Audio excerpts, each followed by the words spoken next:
Al Khair Foundation is operating with exclusive permissions within Myanmar, delivering aid and relief to some of the most deprived and neglected communities throughout remote villages scattered in Rakhine State. A key priority for Al Khair is to sustain the nutritional needs of the Rohingya, who have been long surviving on extremely basic food rations. So far, we have delivered thousands of nutritious food packs to families and communities in dire need.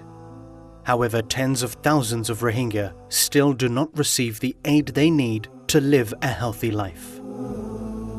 Just £50 per food pack ensures a Rohingya family receives sufficient food sustenance for a month.